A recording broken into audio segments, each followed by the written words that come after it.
Some people walk in with shopping lists, others with shame. He came in with his head down, hoodie up, and shoes untied, laces dragging across the floor like he was trying not to trip on his nerves. I clocked him right away. Young, real young. Could have passed for 17 if I hadn't caught a glimpse of the faint stubble on his chin. He hovered at the back aisle. That aisle. Picked up a pack of large diapers and stared at it like it might explode in his hands. Held it, turned it around, put it back, picked it up again. I walked over calm and soft, not wanting to scare him off. "Are those the right size?" I asked. He jumped, looked at me like I'd caught him stealing. I don't know," he mumbled. His voice was so small. I gave him a soft smile. "Who are they for, sweetheart?"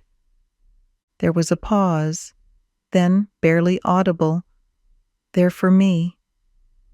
I nodded once, like it was the most normal thing in the world. "Okay. Then let's make sure you get what fits right." He didn't argue. Just let me gently take the pack from his hands. "Come on, let's go in the back," I said. He followed, quiet as a ghost. We stepped into the little examining room we keep for fittings. Just a bench, mirror, and a curtain to close out the world.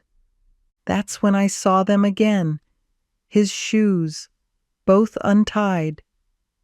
I bent down a little. "Want me to tie your shoes?" He flinched. "No," he said fast. I didn't push, just gave one lace a light touch, then let go. "All right. Just asking." I pulled out my measuring tape and gently checked his hips and waist. "You're definitely a medium. The larges would swallow you." I reached under the bench and pulled out a new pack, opened it, held it out to him. "Here, take these, my treat. First pack's on me." He took them like they were made of glass. Didn't say much. Just nodded, stuffed them into his backpack, and ducked his head. "Let me know if you need anything else," I said, handing him a plastic bag just in case. But he was already moving toward the front, out the door, bell jingling behind him. I stood there a moment, looking at the untied laces still vivid in my mind. I didn't know if he'd come back, but I hoped he would. He came in different the second time, still quiet, still walking like he didn't want to take up space, but his eyes met mine this time, just for a second. I gave him a little nod, didn't make a fuss, let him go straight to the back. After a minute or two, he turned toward me and said, "I don't want pull-ups. I like the ones with the tabs." I smiled. "All right. Tabs give a tighter fit, more absorbency." He paused, then added, kind of quickly, I'm a bedwetter." I nodded again, gentle. "Okay. Then let's look at what works best for overnight." He followed me down the aisle again, but this time he wasn't just ashamed, he was curious. "These are the thickest diapers we carry," I said, placing a big, crinkly pack in his hands.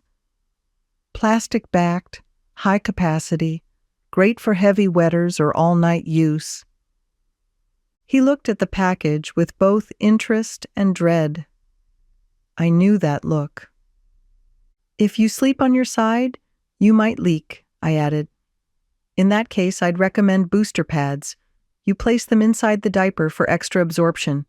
No plastic backing, so it still channels through to the main brief." He nodded like he was trying to memorize every word. I pointed out our mattress protection, too. "If you're worried about the bed, we've got underpads, reusable or disposable. Lay one down before you sleep. Easy cleanup. Some folks even layer two in case they move around at night. He took a pack of the thickest diapers, a set of booster pads, and a blue cotton bed pad. As I rang him up, I said softly, "You're doing just fine. You're taking care of yourself. That matters." He looked up, a little surprised. "Thanks," he said. Then he left again. No panic this time, no rush. Still, when the bell jingled and he disappeared into the street, I found myself thinking, maybe that was the last time. But I wouldn't mind if it wasn't. Third time, it was raining. He came in a little damp, hoodie clinging to his shoulders, his face drawn and quiet again. He didn't head to the back this time. Came right up to the counter. "I think I'm getting a rash," he said, "like on the sides, around my legs." I nodded. "That's pretty common if you're wearing thick briefs for long stretches, especially overnight." I came around the counter and led him to the skincare shelf. "This one's zinc-based," I said, holding up a tube. "Creates a barrier. Really good if you're already irritated." He picked up a smaller one and read the label like it held secrets. "This one's aloe and calendula," I added. "Gentler, soothing. Some people switch between the two. Zinc for prevention, aloe for healing." He nodded. "Okay, yeah, that sounds good." "You can also use a light powder to keep things dry," I added. "But don't overdo it. Just a light dusting if your skin stays damp." He picked a cream and a spray and brought them to the counter. As I rang him up, I asked, "How's everything else been going?" He hesitated. "I guess. Better. Still getting used to everything." "You're doing all right," I said. "It takes time. You're not the only one."